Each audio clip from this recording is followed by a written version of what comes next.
अगर आज मैं भी पढ़ी लिखी होती तो मैंने मोहल्ले में हो रहे कंपटीशन को जीत लिया होता और अच्छी खासी मोटी रकम जीतकर आपके हाथ में थमाई होती माँ। बड़ बोली, ज्यादा मत बोल। जितना तेरा कद है ना उससे भी 50% कम बोला कर। इस घर में ही क्या, हमारे खानदान में किसी भी औरत को पढ़ने की इजाजत नहीं है। देख तेरी बड़ी भाभी मधु, ये भी कहाँ पढ़ी है, इसके घर वालों ने भी इसे पढ़ने नहीं दिया। तो अब आप बाकी लोग जो करेंगे वही करोगी? पढ़ना सिर्फ लड़कों के हाथ में है। किताब, पेन, पढ़ाई ये आदमी ही कर सकते हैं, क्योंकि उन्हें ही तो आगे जाके कमाना है। औरतों को तो सिर्फ बेलन, झाड़ू और पोछा यही करना है जीवन भर। और तेरे इस कंपटीशन को जीत कर मुझे नहीं चाहिए पैसे।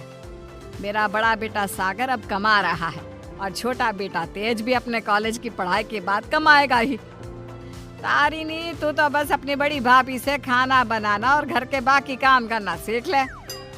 सच में आप सबकी सोच ना जमीन में धसी हुई रहेगी लाइफ टाइम। न जाने क्यों मैं इस घर में पैदा हुई। ऐसा नहीं बोलती तारिणी। तारिणी रोकर अपने कमरे में चली जाती है। पाठक परिवार में आज तक किसी भी लड़की ने पढ़ाई नहीं की और सिर्फ लड़कों को ही इजाजत दी जाती है, लड़कियों को नहीं। बिंदु के 2 बेटे होते हैं। बड़ा बेटा सागर जो एक अच्छी नौकरी करता है और उसकी बीवी मधु है, और छोटा बेटा तेज जो अभी कॉलेज में अपने लास्ट ईयर की पढ़ाई पूरी कर रहा होता है। बिंदु और यशराज ने कभी अपनी बेटी तारिणी को पढ़ने नहीं दिया, जिसकी शिकायत वो आज तक करती है। तेज को अपने कॉलेज में प्रीति नाम की एक लड़की से प्यार हो जाता है। प्रीति, वो दरअसल मुझे ये बात तुमसे बहुत समय से कहनी है। कल इकोनॉमिक्स के क्लास के बाद मैं तुम्हारे लिए रुका भी था, लेकिन तुम चली गई। बोलो ना तेज, क्या हुआ, क्या कहना है तुम्हें? प्रीति, अब मुझे तुमसे प्यार हो गया है। क्या तुम मुझसे शादी करोगी? देखो, हम पिछले 5 साल से एक दूसरे को जानते हैं। आई नो तेज, जैसे तुमने अपनी जज्बातों को मन में छुपा के रखा, वैसे मैंने भी छुपाया। मैं भी तुमसे प्यार करती हूँ, लेकिन मैं तुमसे शादी कैसे कर पाऊंगी? क्यों? कौन रोक रहा है हमें? जहाँ तक मुझे पता है हमारे शहर में लड़कियों को पढ़ने नहीं देते, ना ही पढ़ी लिखी लड़कियों से शादी करवाई जाती है। तुम्हारी बहन तारिणी भी नहीं पढ़ पाई ना अब तक। आई नो, फिर तुम्हारी माँ कैसे मानेंगी? तुम इस सब की चिंता मत करो, I'll fix that all। बस भरोसा और हिम्मत रखो। तेज घर जाकर अपने माता पिता बिंदु और यशराज से बात करता है इस बारे में, और प्रीति के बारे में जानकर बिंदु और यशराज कहते हैं, हैं? तू बोरा गया है क्या लल्ला? देख, ये सब हमारे घर में ही नहीं, राज घरानों में भी होता है। अब प्रीति के माँ बाप होंगे फिर पूरी, लेकिन हम नहीं। हाँ बेटा, ये शादी कतई नहीं हो सकती। शादी में लड़का आगे और लड़की पीछे होती है। वैसे ही जीवन में भी पत्नी पति से एक कदम पीछे ही होनी चाहिए। ठीक है, अगर आप लोगों को ये सही लगता है तो मैं भी वही करूँगा जो मुझे सही लगता है। अब आप सब मेरा मरा हुआ मुंह ही देखोगे। गंगाजल तैयार रखिएगा। हाय हाय लल्ला, ये तू क्या बोले जा रहा है? पागल हो गया है क्या? तेज अपनी जिद से पीछे नहीं हटता और वो पूरे 1 महीने तक बिंदु, यशराज और अपने बड़े भाई सागर को मनाने में ही लगा रहता। तब कहीं जाकर कुछ महीनों बाद वो सब राजी होते हैं और कॉलेज की पढ़ाई खत्म होते ही 1 साल बाद तेज और प्रीति की शादी हो जाती है। लेकिन बिंदु, यशराज और सागर अब भी इस शादी से थोड़े से नाखुश ही होते हैं। जब घर के सभी आदमी खाना खाने बैठते हैं तब प्रीति भी उनके साथ खाना खाने के लिए बैठती है। तभी अरे ओ कल की अंधी, पागल हो गई है क्या?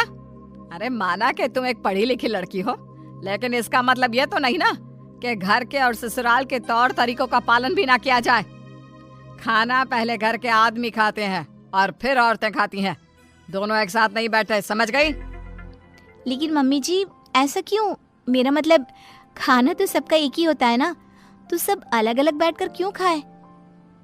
प्रीति, तुम चलो ना रसोई में, चलो, सबके लिए कटोरी में खीर परोसनी है। लेकिन मधु दीदी। प्रीति, माँ और मधु जो कह रही हैं वो सब सुनो। तेज, अपनी बीवी को कुछ समझाओ। प्रीति गुस्से से उठकर रसोई में चली जाती है और मधु के साथ खीर को कटोरियों में परोसने में लग जाती है। प्रीति, हम इस घर की बड़ी बहू हैं, उसके बावजूद भी हमें हर मामले में, हर काम में पीछे रखा जाता है, जूती की नोक पे रखा जाता है, क्योंकि हम पढ़े लिखे भी नहीं हैं। अब सोचो, हम बड़ी बहू होकर भी हमारा ये हाल है, तो तुम्हारे साथ क्या क्या होगा। मधु दीदी, आप पढ़ी लिखी नहीं हो, इसमें आपकी कोई गलती नहीं है, लेकिन ये जो कुछ भी हो रहा है ना, आदमी और औरत का भेदभाव, ये सब बहुत ही बेकार और इलॉजिकल है। आज दुनिया कहां से कहां पहुंच गई है। आज के जमाने में औरत आदमी के साथ कदम से कदम मिलाकर चलती हैं। खैर, अब हम और कर भी क्या सकते हैं, लेकिन हम अपने आप को बहुत भाग्यशाली मानते हैं। क्यों मधु दीदी? क्योंकि हमारी एक पढ़ी लिखी देवरानी जो है। हाँ, आपको पता है मधु दीदी, आप ना बहुत क्यूट हो, आपको किसी की नजर ना लगे। जब सभी हॉल में एकत्रित होते हैं, तभी बिना घूंघट ओढ़े प्रीति को देखकर, प्रीति बहू, अब क्या तुम्हारे लिए दीवार पर बड़े अक्षरों में इस घर के तौर तरीके लिखवा दिए जाए हैं? अब क्या किया मैंने? आप हमेशा राशन पानी लेकर क्यों चढ़ जाती हो मुझ पर मम्मी जी?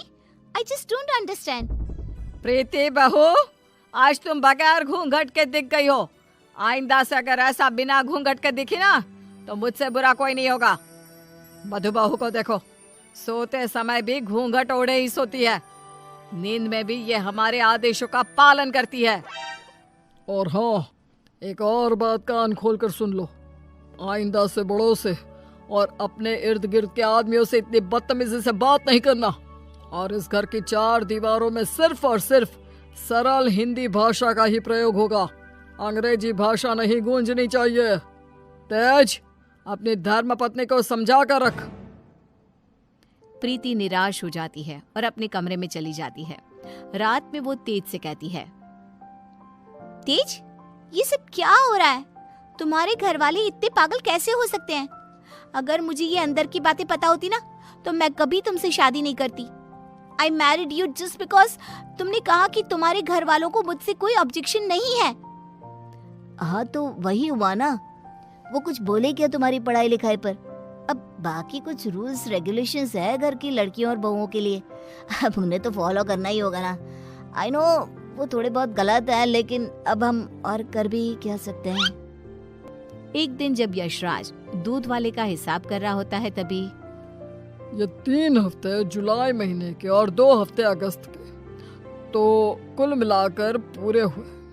अरे बिंदु, जरा हमारे ड्रॉअर में से कैलकुलेटर तो लेकर आना। जी अभी लाती हूँ। बिंदु कैलकुलेटर लाती है और तभी प्रीति भी वहाँ आती है और यशराज को हिसाब करते देखती है। ओफो, ये कैलकुलेटर चल क्यों नहीं रहा? अब मैं हिसाब कैसे करूँगा? 5 हफ्तों का हिसाब मिलाया जाए तो बनते हैं 680 रुपए, क्योंकि हमने 3 रविवार और 4 मंगलवार को दूध नहीं लिया था रघु भैया से, तो उस हिसाब से यही हिसाब बनता है। मैंने अपने माइंड में ही 1 मिनट में कैलकुलेट कर दिया है। प्रीति बहू, तुझे 1000 बार कहा है ना, रसोई में ही रहा कर। अरे आदमियों के काम में क्यों हर बार अपनी टांग अड़ाने आ जाती है? आइंदा से ये हिसाब किताब वाले काम में तू बिल्कुल भी ध्यान नहीं देगी। चल दफा हो यहाँ से अब। न जाने कौन सी घड़ी थी वो जब तेज को इससे प्यार हुआ। बेवकूफ है हमारा बेटा। इस तरह फिर से प्रीति को चुप कराकर रसोई में भेज दिया जाता है। कुछ दिनों बाद प्रीति जब बाजार से घर लौटती है, तब वो घर पर सबको मधु पर चिल्लाते हुए देखती है और मधु बेचारी फूट फूट कर रोई जा रही थी। सब तुम्हारी गलती है, तुम्हारी वजह से ही मैं बाप नहीं बन सकता कभी। पता नहीं क्यों आई तुम मेरी जिंदगी में। पनौती हो तुम, पनौती। लेकिन सागर जी, डॉक्टर साहब ने कहा है कि आपके अंदर कुछ मेडिकल इश्यूज है, जिसकी वजह से आप कभी बाप नहीं बन पाएंगे। अब इसमें हमारी क्या गलती है? ओए मधु, ज्यादा ऊंची आवाज से बात मत कर। वही तो। प्रीति से अपना गुस्सा कंट्रोल नहीं किया जाता और वो तुरंत अंदर आकर चिल्लाती है, बस, आप सबको ये क्या हो गया है? जब डॉक्टर ने कहा है कि कमी सागर भैया में है, तो मधु दीदी को क्यों सुनाना? वो क्यों सहे? सारे ताने, सारी डांट, सारी गलती मधु दीदी की कैसे हो गई? मास्टरनी, तो चुप ही रहा कर। वो कहते हैं ना, एक गंदी मछली पूरे तालाब को और बाकी मछलियों को खराब कर देती है। तू ना वैसी ही है। तेरी वजह से ही ये मधु बहू भी उल्टा बोलना सीख गई है। नहीं माँ, ये सरासर गलत है। गलती सागर भाई की है। नहीं, मधु में ही कोई दोष है।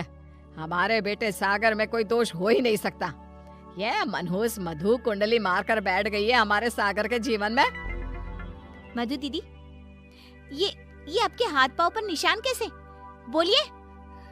सागर जी ने हमें बहुत मारा प्रीति, हमें बचाओ इन सब से, ये सब बहुत बुरे हैं। मधु प्रीति के गले से लिपटकर रोए जा रही थी। सागर गुस्से में आकर मधु पर हाथ उठाने जा रहा था कि तभी प्रीति उसके पास जाकर उसका हाथ पकड़कर मोड़ देती है। मेरा हाथ। एक आदमी अगर गुस्से में शैतान बन जाए तो एक औरत क्रोध में काली का रूप धारण कर लेती है। समझ गए सागर भैया? और आप सब, अरे एक बार ध्यान से सोचिए, दिल से सोचिए ना। अगर ऊपर वाले ने आदमी और औरत को साथ में बनाया है तो हम क्यों फर्क करें? क्यों औरतें आदमियों से पीछे रहे? दोनों साथ में कदम से कदम मिलाकर चल सकते हैं ना। साथ में काम करके अपना घर, अपनी गृहस्थी चला सकते हैं ना। गलती सोच की है। अगर सोच बदलोगे तो ही बदलाव आएगा, वरना जमीन में ही धंस के रह जाओगे। उतने में तेज अपने साथ पुलिस अफसर्स को लेकर आता है। सागर भाई, आप मेरे बड़े भाई हो, लेकिन आज जो मुझे आपके बारे में पता चला, कैसे आप मधु भाभी को मारते हो, उन पर अत्याचार करते हो, इसके बाद से आप मेरे कोई नहीं। मेरे लिए आप ना के बराबर हो गए हो। इंस्पेक्टर साहब, गिरफ्तार कर लीजिए इन्हें।